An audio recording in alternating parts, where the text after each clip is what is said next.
ಗೆಳೆಯರೆ, ಕಾರ್ಖಾನೆಯಲ್ಲಿ ಈ ಒಂದು ನೀರು ಹೇಗೆ ತಯಾರಾಗುತ್ತೆ ನಿಮಗೆ ಗೊತ್ತಾ? ಈ ಬಾಟಲ್ ಅಲ್ಲಿ ಸಿಗುವ ಪ್ಯಾಕೆಟ್ ಡ್ರಿಂಕಿಂಗ್ ವಾಟರ್ ನಿಜವಾಗಿಯೂ ನೀರೇನಾ ಅಥವಾ ಏನಾದರೂ ರಹಸ್ಯ ಅಡಗಿದೆನಾ?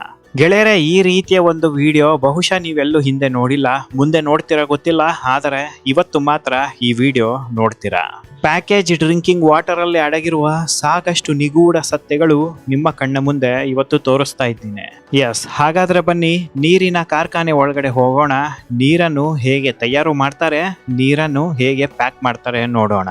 ಗೆಳೆಯರೆ, ನೀರನ್ನು ತಯಾರಿಸಲು ಬೇಕಾಗಿರುವ ಒಂದು ಮುಖ್ಯವಾದ ಪದಾರ್ಥ ಬೇರೆ ಯಾವುದೂ ಅಲ್ಲ, ಅದೇ ನೀರು. ಸಾಧಾರಣವಾಗಿ ನೀರು ಎಲ್ಲಿ ಸಿಗುತ್ತೆ? ಭೂಮಿ ಒಳಗಡೆ ಸಿಗುತ್ತೆ. ಬೋರ್ವೆಲ್ ಮೂಲಕ ನೀರನ್ನು ಹೊರ ತೆಗಿತಾರೆ. ನಂತರ ಈ ನೀರನ್ನು ಶುದ್ಧೀಕರಣ ಮಾಡ್ತಾರೆ, ಬಾಟಲ್ ಒಳಗಡೆ ತುಂಬಿಸ್ತಾರೆ. ಇದು ಹಳೆ ಕಾಲದಿಂದ ನಡೆದುಕೊಂಡು ಬಂದಿರುವ ಒಂದು ಪದ್ಧತಿ. ಆದರೆ ಭೂಮಿ ಒಳಗಡೆಯಿಂದ ಹೊರ ತೆಗೆದು ಬಾಟಲ್ ಒಳಗಡೆ ನೀರನ್ನು ತುಂಬಿಸುವ ಈ ಒಂದು ಪ್ರಕ್ರಿಯೆ ಈಗ ಕಮ್ಮಿ ಆಗ್ತಾ ಬರ್ತಾ ಇದೆ. 95% ಕಣ್ಮರೆ ಆಗಿದೆ ಅಂತ ಹೇಳಿದರೂ ತಪ್ಪಾಗಲ್ಲ. ಈಗ ಈ ರೀತಿ ಮಾಡ್ತಾ ಇಲ್ಲ. ಗೆಳೆಯರೆ, ನೀರಿನ ಕಾರ್ಖಾನೆಗಳಲ್ಲಿ ಮಳೆ ನೀರನ್ನು ಕೂಡ ಕಲೆಕ್ಟ್ ಮಾಡೋದಿಲ್ಲ, ಕೆರೆ ನೀರನ್ನು ಕೂಡ ಉಪಯೋಗಿಸೋದಿಲ್ಲ, ಭೂಮಿ ಒಳಗಡೆಯಿಂದ ನೀರನ್ನು ಕೂಡ ತೆಗೆಯೋದಿಲ್ಲ, ನದಿ ನೀರನ್ನು ಕೂಡ ಬಳಸೋದಿಲ್ಲ. ಆದರೂ ಕೂಡ ಲಕ್ಷ ಲೀಟರ್ ಪ್ರತಿದಿನ ನೀರು ತಯಾರಾಗ್ತಾ ಇದೆ. ಇದು ಹೇಗೆ ಸಾಧ್ಯ? ಕಾರ್ಖಾನೆಯವರು ಫ್ಯಾಕ್ಟರಿ ಒಳಗಡೆ ಕೃತಕವಾಗಿ ನೀರನ್ನು ತಯಾರಿಸುತ್ತಿರುವ ಈ ಒಂದು ಪ್ರಕ್ರಿಯೆ ಯಾವ ರೀತಿ ಇದೆ ಅಂದ್ರೆ, ಒಂದು ರೀತಿ ಅನ್ಲಿಮಿಟೆಡ್ ವಾಟರ್ ಸಿಕ್ಕ ಹಾಗೆ. 10,000 ವರ್ಷಗಳಾದರೂ ಕೂಡ ನೀರಿಗೆ ತೊಂದರೆ ಬರೋದಿಲ್ಲ. ಈ ರೀತಿಯ ಒಂದು ಸಿಸ್ಟಮ್ ಅನ್ನು ಕಾರ್ಖಾನೆಯವರು ಬಳಸಿ ನೀರನ್ನು ತಯಾರು ಮಾಡ್ತಾ ಇದ್ದಾರೆ. ಕಾರ್ಖಾನೆಯಲ್ಲಿ ತಯಾರಾಗುವ ಈ ಒಂದು ನೀರಿಗೆ ಯಾವುದೇ ಕಾರಣಕ್ಕೂ ನ್ಯಾಚುರಲ್ ವಾಟರ್ ಅಂತ ಕರೆಯಬಾರದು. ಇದಕ್ಕೆ ಆರ್ಟಿಫಿಷಿಯಲ್ ವಾಟರ್ ಅಥವಾ ಅಟ್ಮಾಸ್ಫಿಯರಿಕ್ ವಾಟರ್ ಅಂತ ಕರೀತಾರೆ. ವಾಯುಮಂಡಲದಿಂದ ನೀರನ್ನು ಉತ್ಪಾದಿಸುವ ವಿಶೇಷವಾದ ಪ್ರಕ್ರಿಯೆ ಇದು. ಮಳೆ ಇಲ್ಲ, ಭೂಗರ್ಭದ ನೀರು ಇಲ್ಲ, ನದಿಗಳು ಇಲ್ಲ, ಆದರೂ ಶುದ್ಧ ಕುಡಿಯುವ ನೀರನ್ನು ಉತ್ಪಾದಿಸಲು ಸಾಧ್ಯವಾ ಅಂತ ನೀವು ಕೇಳಬಹುದು. ಎಸ್, 101% ಖಂಡಿತವಾಗಿಯೂ ಸಾಧ್ಯ. ವಿಜ್ಞಾನ ಮತ್ತು ತಂತ್ರಜ್ಞಾನದ ಈ ಒಂದು ಕಾಲದಲ್ಲಿ ಏನ್ ಬೇಕಾದ್ರೂ ಸಾಧ್ಯವಾಗುತ್ತೆ. ಗೆಳೆಯರೆ, ಈಗ ದೊಡ್ಡ ಫ್ಯಾಕ್ಟರಿಗಳಲ್ಲಿ ನೀರನ್ನು ಹೇಗೆ ತಯಾರು ಮಾಡ್ತಾ ಇದ್ದಾರೆ ಗೊತ್ತಾ? ಗಾಳಿಯಿಂದಲೇ ನೀರನ್ನು ಉತ್ಪಾದಿಸುತ್ತಾ ಇದ್ದಾರೆ. ಇದಕ್ಕೆ ಆಡು ಭಾಷೆಯಲ್ಲಿ ಆರ್ಟಿಫಿಷಿಯಲ್ ನೀರ್ ಅಂತ ಕರೀತಾರೆ. ಇನ್ನು ಸೈಂಟಿಫಿಕ್ ಭಾಷೆಯಲ್ಲಿ ಅಟ್ಮಾಸ್ಫಿಯರಿಕ್ ವಾಟರ್ ಜನರೇಷನ್ ಅಂತ ಕರೀತಾರೆ. 101% ಭವಿಷ್ಯದಲ್ಲೂ ಕೂಡ ಈ ಅಟ್ಮಾಸ್ಫಿಯರಿಕ್ ವಾಟರ್ ಜನರೇಷನ್ ನೀರಿನ ಪರಿಹಾರವಾಗಿದ್ದು, ನೀರಿನ ಕೊರತೆಯನ್ನು ನಿವಾರಿಸುವ ಮಹತ್ವದ ಹೆಜ್ಜೆ ಆಗಿದೆ ಕೂಡ. AWG ಅಟ್ಮಾಸ್ಫಿಯರಿಕ್ ವಾಟರ್ ಜನರೇಷನ್ ಅಂದರೆ ಏನು ಅಂತ ನೋಡೋದಾದ್ರೆ, ಗಾಳಿಯಲ್ಲಿ ಸದಾ ನೀರಿನ ಹಬೆ ಇದ್ದೇ ಇರುತ್ತೆ. ಇದನ್ನು ಇಂಗ್ಲಿಷಲ್ಲಿ ವಾಟರ್ ವೇಪರ್ ಅಂತ ಕರೀತಾರೆ. ಕಾರ್ಖಾನೆಯಲ್ಲಿ ಈ ತೇವಾಂಶವನ್ನು ಸಂಗ್ರಹಿಸಿ ಶುದ್ಧೀಕರಿಸಿ ಕುಡಿಯುವ ನೀರಾಗಿ ಪರಿವರ್ತಿಸ್ತಾರೆ. ಮಳೆ ಅಥವಾ ಭೂಗರ್ಭದ ನೀರಿನ ಅವಲಂಬನೆ ಇಲ್ಲದೆ ಅನ್ಲಿಮಿಟೆಡ್ ನೀರನ್ನು ಉತ್ಪಾದಿಸುವ ಒಂದು ಹಂತ ಇದು. ಗೆಳೆಯರೆ, ಕಾರ್ಖಾನೆಯಲ್ಲಿ ವಿಶೇಷವಾಗಿ AWG ಯಂತ್ರಗಳು ಇರುತ್ತೆ. ಮೊದಲು ಯಂತ್ರದಲ್ಲಿ ಇಂಡಸ್ಟ್ರಿಯಲ್ ಬ್ಲೋವರ್ಸ್ ಅಂತ ಇರುತ್ತೆ. ಸುಲಭವಾಗಿ ಕನ್ನಡದಲ್ಲಿ ಶಕ್ತಿಶಾಲಿ ಫ್ಯಾನ್ಗಳು ಅಂತ ಕರೀತಾರೆ. ಈ ಒಂದು ಫ್ಯಾನ್ಗಳು ನಿರಂತರವಾಗಿ ದೊಡ್ಡ ಪ್ರಮಾಣದ ಗಾಳಿಯನ್ನು ಯಂತ್ರದ ಒಳಗಡೆ ತುಂಬಿಸುತ್ತಾ ಇರುತ್ತೆ. ಕೈಗಾರಿಕಾ ಮಟ್ಟದ ಯಂತ್ರಗಳಲ್ಲಿ ಪ್ರತಿ 1 ಗಂಟೆಗೆ 1000 ಕ್ಯೂಬಿಕ್ ಮೀಟರ್ ಗಾಳಿಯನ್ನು ತುಂಬಿಸಬಹುದು. ಗಾಳಿಯಲ್ಲಿ ನಿರಂತರವಾಗಿ ವಾಟರ್ ವೇಪರ್ಗಳು ಇದ್ದೇ ಇರುತ್ತೆ. ಈ ತೇವಾಂಶವೇ AWG ಮೂಲಕ ಉತ್ಪಾದಿಸಲ್ಪಡುವ ನೀರಿನ ಮೂಲವಾಗಿರುತ್ತದೆ. ಮರುಭೂಮಿ ಪ್ರದೇಶಗಳಲ್ಲಿ ತೇವಾಂಶ 20% ಇಂದ 30% ಇರುತ್ತೆ. ನೀರಿನ ಉತ್ಪಾದನೆ ಕಡಿಮೆನೇ ಬರುತ್ತೆ. ಇನ್ನು ಕರಾವಳಿ ಪ್ರದೇಶಗಳಲ್ಲಿ ತೇವಾಂಶ 60% ಇಂದ 90% ತನಕ ಹೋಗುತ್ತೆ. ನೀರಿನ ಉತ್ಪಾದನೆ ಬಹಳ ಹೆಚ್ಚಿನ ಮಟ್ಟಿಗೆ ಆಗುತ್ತೆ. ನೀವಿನ್ನು ನನ್ನ official Facebook page Sudheendra Explorer follow ಮಾಡಿಲ್ಲ ಅಂದ್ರೆ ಈಗಲೇ ಫಾಲೋ ಮಾಡಿ. Facebook page link description box ಅಲ್ಲಿ ಇರುತ್ತೆ, ಒಂದು ಸಲ ಚೆಕ್ ಮಾಡಿ. ಇನ್ನು ಬೆಂಗಳೂರಿನಂತಹ ದೊಡ್ಡ ನಗರಗಳಲ್ಲಿ ತೇವಾಂಶ 40% ಇಂದ 70% ಇರುತ್ತೆ. AWG ಯಂತ್ರಗಳು ಇಂತಹ ನಗರದಲ್ಲೂ ಕೂಡ ಸಮರ್ಪಕವಾಗಿ ಕಾರ್ಯ ನಿರ್ವಹಿಸಬಹುದು. ಈಗಲೂ ಕೂಡ ದೊಡ್ಡ ನಗರಗಳಲ್ಲಿ ಇರುವ ನೀರಿನ ಕಾರ್ಖಾನೆಯಲ್ಲಿ AWG ಯಂತ್ರಗಳನ್ನು ಬಳಸಿಕೊಂಡು ಪ್ರತಿದಿನ 1000 ಲೀಟರ್ ನೀರನ್ನು ತಯಾರಿಸುತ್ತಾ ಇದ್ದಾರೆ. ಯಂತ್ರದ ಒಳಗಡೆ ಏರ್ ಫಿಲ್ಟರ್ಗಳನ್ನು ಅಳವಡಿಸಿರ್ತಾರೆ. ಈ ಮಷಿನ್ ಒಳಗಡೆ ಇರುವ ಫ್ಯಾನ್ಗಳು ಗಾಳಿಯನ್ನು ಎಳೆದುಕೊಳ್ಳುವಾಗ ಧೂಳು, ಕೀಟಗಳು, ಕಸ ಎಲ್ಲವನ್ನು ಎಳೆದುಕೊಳ್ಳುತ್ತೆ. ನಂತರ ಫಿಲ್ಟರಿಂಗ್ ಮಾಡಿ ಮಷಿನ್ ಒಳಗಡೆ ಶುದ್ಧ ಗಾಳಿಯನ್ನು ಕಳಿಸುತ್ತೆ. ಶುದ್ಧವಾದ ಗಾಳಿ ಮಷಿನ್ ಒಳಗಡೆ ಹೋದ ಮೇಲೆ HEPA ಫಿಲ್ಟರೇಷನ್ ಶುರು ಆಗುತ್ತೆ. HEPA ಅಂದರೆ ಹೈ ಎಫಿಷಿಯನ್ಸಿ ಪಾರ್ಟಿಕ್ಯುಲೇಟ್ ಏರ್. ಶುದ್ಧವಾದ ಗಾಳಿಯಲ್ಲೂ ಕೂಡ ಕಣ್ಣಿಗೆ ಕಾಣದಂತಹ ಧೂಳು, ಬ್ಯಾಕ್ಟೀರಿಯಾ, ಅಲರ್ಜಿಗಳು ಇರುತ್ತೆ. HEPA ಫಿಲ್ಟರ್ಗಳು ಇವನ್ನೆಲ್ಲ ತೆಗೆದು ಹಾಕುತ್ತೆ. ಗೆಳೆಯರೆ, ಮುಂದಿನ ಹಂತ ಆಕ್ಟಿವೇಟೆಡ್ ಕಾರ್ಬನ್ ಫಿಲ್ಟರ್. ಗಾಳಿಯಲ್ಲಿ ಸೇರಿಕೊಂಡಿರುವ ಹಾನಿಕಾರಕ ಅನಿಲಗಳು, ವಾಸನೆಗಳನ್ನು ತೆಗೆದುಹಾಕುತ್ತಾ ಈ ಒಂದು ಆಕ್ಟಿವೇಟೆಡ್ ಕಾರ್ಬನ್ ಫಿಲ್ಟರ್ಗಳಿಂದ ನೀರಿನ ರುಚಿ ಮತ್ತು ಗುಣಮಟ್ಟವನ್ನು ಸುಧಾರಿಸುತ್ತದೆ. ಒಂದು ಸಲ ಗಾಳಿ ಶುದ್ಧ ಆದ ಮೇಲೆ ಮುಂದಿನ ಹಂತ ಶುರುವಾಗುತ್ತೆ. ಮುಂದಿನ ಹಂತದ ಹೆಸರು ರೆಫ್ರಿಜಿರೇಟರ್ ಹಂತ. ಈ ಒಂದು ರೆಫ್ರಿಜಿರೇಟರ್ ಹಂತ ಅಂದ್ರೆ ಏನು ಅಂತ ಒಂದು ಉದಾಹರಣೆ ಹೇಳ್ತೀನಿ ನೋಡಿ. ತಣ್ಣಗಿನ ನೀರಿನ ಗ್ಲಾಸನ್ನು ಹೊರಗಡೆ ಇಟ್ಟಾಗ ಗ್ಲಾಸಿನ ಹೊರಭಾಗದಲ್ಲಿ ನೀರಿನ ಹನಿಗಳು ಕಾಣಿಸುತ್ತದೆ ಅಲ್ವಾ?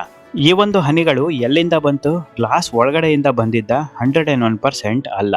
ಈ ಒಂದು ಹನಿಗಳು ಗಾಳಿಯಲ್ಲಿ ಇರುವ ನೀರಿನ ವೇಪರ್ಗಳು. ತಣ್ಣನೆಯ ಗ್ಲಾಸಿಗೆ ಗಾಳಿ ತಾಗಿದಾಗ ಈ ಹನಿಗಳು ಉಂಟಾಗುತ್ತೆ. ಇದೇ ಪ್ರಕ್ರಿಯೆ AWG ಯಂತ್ರದಲ್ಲೂ ಕೂಡ ನಡೆಯುತ್ತೆ. AWG ಯಂತ್ರದ ಒಳಗಡೆ ರೆಫ್ರಿಜಿರೇಟರ್ ಸಿಸ್ಟಮ್ ಇರುತ್ತೆ. ಇದು ಫ್ರಿಡ್ಜ್ ಮತ್ತು AC ರೀತಿ ಕೆಲಸ ಮಾಡುತ್ತೆ. ಗಾಳಿಯನ್ನು ತುಂಬಾ ತಣ್ಣಗಾಗಿಸುತ್ತದೆ. ಗಾಳಿ ತಣ್ಣಗಾದಾಗ ಅದರಲ್ಲಿರುವ ನೀರಿನ ವೇಪರ್ ಹನಿಗಳಾಗಿ ಮಾರ್ಪಡುತ್ತೆ. ಗಾಳಿಯನ್ನು ಯಾವ ತಾಪಮಾನಕ್ಕೆ ತಣ್ಣಗಾಗಿಸಿದರೆ ನೀರಿನ ಹನಿಗಳು ಉಂಟಾಗುತ್ತವೋ ಅದನ್ನು ಡ್ಯೂ ಪಾಯಿಂಟ್ ಅಂತ ಕರೀತಾರೆ. ಸರಳವಾಗಿ ಹೇಳೋದಾದ್ರೆ ಗಾಳಿ ನೀರಾಗಿ ಬದಲಾಗುವ ತಾಪಮಾನ. ಇದರ ಮುಂದಿನ ಒಂದು ಸ್ಟೇಜ್ ಕಂಡೆನ್ಸರ್ ಕಾಯಿಲ್ಗಳು. ಯಂತ್ರದ ಒಳಗಡೆ ತಣ್ಣನೆಯ ಲೋಹದ ಪೈಪ್ಗಳು ಇರುತ್ತೆ. ಗಾಳಿಯಲ್ಲಿರುವ ನೀರಿನ ವೇಪರ್ ಈ ತಣ್ಣನೆಯ ಮೇಲ್ಮೈಗೆ ತಾಗಿದಾಗ ಚಿಕ್ಕ ಹನಿಗಳು ರೂಪುಗೊಳ್ಳುತ್ತೆ. ಯಂತ್ರದ ಒಳಗಡೆ ವಾಟರ್ ಸ್ಟೋರೇಜ್ ಟ್ಯಾಂಕ್ಸ್ಗಳು ಇರುತ್ತೆ. ಹನಿಗಳು ರೂಪುಗೊಂಡ ತಕ್ಷಣ ಈ ಒಂದು ವಾಟರ್ ಸ್ಟೋರೇಜ್ ಟ್ಯಾಂಕ್ಸ್ ಒಳಗಡೆ ಹೋಗಿ ಬೀಳುತ್ತೆ.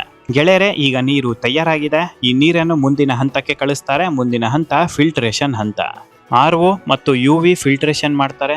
ನಂತರ ಓಝನೇಷನ್ ಫಿಲ್ಟ್ರೇಷನ್ ಆಗುತ್ತೆ.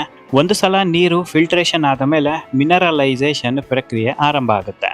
ಗೆಳೆಯರೆ, ಈ ಒಂದು ನೀರು ಖನಿಜ ರಹಿತವಾಗಿರುತ್ತದೆ. ಹೇಳಬೇಕಂತಂದ್ರೆ ಇದು ಒಂದು ಸಾಧಾರಣ ನೀರು. ಇದರಲ್ಲಿ ಕ್ಯಾಲ್ಸಿಯಂ, ಮೆಗ್ನೀಷಿಯಂ, ಪೊಟ್ಯಾಷಿಯಂ ಯಾವುದು ಕೂಡ ಇರೋದಿಲ್ಲ. ಹಾಗಾಗಿ ಈ ಒಂದು ಕ್ಯಾಲ್ಸಿಯಂ, ಮೆಗ್ನೀಷಿಯಂ, ಪೊಟ್ಯಾಷಿಯಂ ಮತ್ತು ಮುಂತಾದ ಅಗತ್ಯ ಖನಿಜಗಳನ್ನು ಸೇರಿಸುತ್ತಾರೆ. ಇದರಿಂದ ನೀರಿನ ರುಚಿ ಸುಧಾರಿಸುತ್ತೆ, ಆರೋಗ್ಯಕರವಾಗುತ್ತೆ.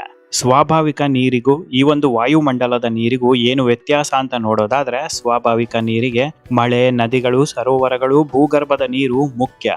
ವಾಯುಮಂಡಲದ ನೀರಿಗೆ ಗಾಳಿಯಲ್ಲಿರುವ ತೇವಾಂಶ ಮಾತ್ರ ಮುಖ್ಯ. ಸ್ವಾಭಾವಿಕ ನೀರು ಮಳೆಯ ಮೇಲೆ 101% ಅವಲಂಬಿತವಾಗಿರುತ್ತದೆ. ವಾಯುಮಂಡಲದ ನೀರು ಮಳೆಯ ಅವಲಂಬನೆ ಇಲ್ಲವೇ ಇಲ್ಲ. ಗೆಳೆಯರೆ, ಈಗ ನಿಮಗೆಲ್ಲರಿಗೂ ಕಾಡುತ್ತಿರುವ ಒಂದು ಕಟ್ಟಕಡೆಯ ಪ್ರಶ್ನೆ. ಈ ಒಂದು ಅಟ್ಮಾಸ್ಫಿಯರಿಕ್ ವಾಟರ್, ವಾಯುಮಂಡಲದಿಂದ ಉತ್ಪಾದಿಸುವ ಈ ಒಂದು ನೀರು ಆರೋಗ್ಯಕ್ಕೆ ಉತ್ತಮನ ಅಂತ? 101% ಉತ್ತಮವಾದ ನೀರೇ. ಯಾಕಪ್ಪ ಅಂತಂದ್ರೆ ಇದು ಯಾವುದೇ ರೀತಿ ಕೆಮಿಕಲ್ ಹಾಕಿ ತಯಾರಿಸುವ ನೀರಲ್ಲ. ಇದು ಕೂಡ ನ್ಯಾಚುರಲ್ ನೀರೇ.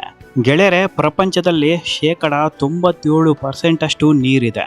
97% ಕುಡಿಯುವ ನೀರಲ್ಲ, 97% ಸಮುದ್ರದ ನೀರು. ತಾಜಾ ನೀರು ಅಂದರೆ ಫ್ರೆಶ್ ನೀರು 3% ಇದೆ. 97% ಸಮುದ್ರದ ನೀರು, ಇನ್ನು 3% ತಾಜಾ ನೀರು. ಈ 3% ತಾಜಾ ನೀರಿನಲ್ಲಿ 2% ಹಿಮ ನದಿಗಳು ಇದೆ. ಉಳಿದ 1% ಭೂಗರ್ಭದ ಕುಡಿಯುವ ನೀರಿದೆ. ಅಲ್ಲಿಗೆ ಕುಡಿಯುವ ನೀರು ಭೂಮಿ ಮೇಲೆ ಇರೋದು ಕೇವಲ 1% ಅಷ್ಟೇ. 2050 ಒಳಗೆ ವಿಶ್ವದ ಜನಸಂಖ್ಯೆಯಲ್ಲಿ 75%ಗೂ ಹೆಚ್ಚು ಜನರಿಗೆ ನೀರಿನ ಕೊರತೆ ಎದುರಿಸುವ ಸಾಧ್ಯತೆ ತುಂಬಾ ಹೆಚ್ಚಿದೆ. ಅನೇಕ ದೇಶಗಳು ಈಗಾಗಲೇ ವಾಟರ್ ಕ್ರೈಸಿಸ್ ಅನ್ನು ಅನುಭವಿಸುತ್ತಾ ಇದೆ.